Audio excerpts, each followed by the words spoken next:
And all of a sudden you heard like this boom. And now to that breaking news. New details tonight on this deadly crash. A small plane coming down just feet away from a busy freeway. Good evening, everyone. I'm Susie Suh in tonight for Pat Harvey. And tonight we're hearing reaction from air traffic control as that plane was going down. The plane crashed into a hillside next to the 210 in Sylmar, not far from Whiteman Airport. And that's where Jeff Nguyen is live tonight. Jeff. Susie, what we have right now is a very delicate operation. Let me step aside so you can get a better look. The plan is to move that plane off the ledge right there and then place it onto the field right in front of us. And before federal investigators can even look into the cause of this crash, they need to make sure that they do not disturb the body that's inside. Investigators brought in this crane to move a twin-engine Cessna that went down on an embankment off the 210 freeway, just a few hundred yards from a group home in Sylmar. So I ran over there, got there, looking around, we didn't hear no response, and then some lady came to help me.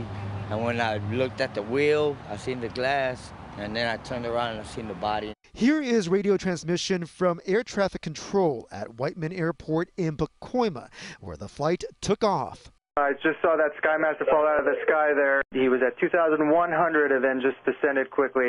At first I thought it was a bird, but it was actually him going down. Right now, what we have is it looks like there's just one lone occupant who is deceased. The LAPD and LACD Fire both got calls about a plane down around 12:30 p.m.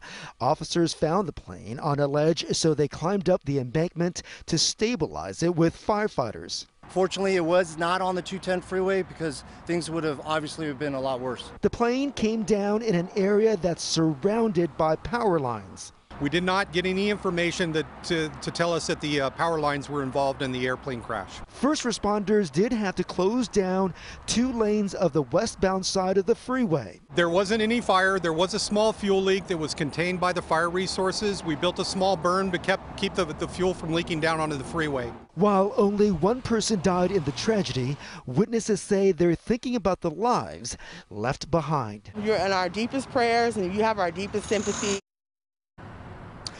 Based on air traffic control recordings, the pilot radioed to do a pattern around the airport just a few minutes after takeoff and before that plane went down. We're live in Sylmar.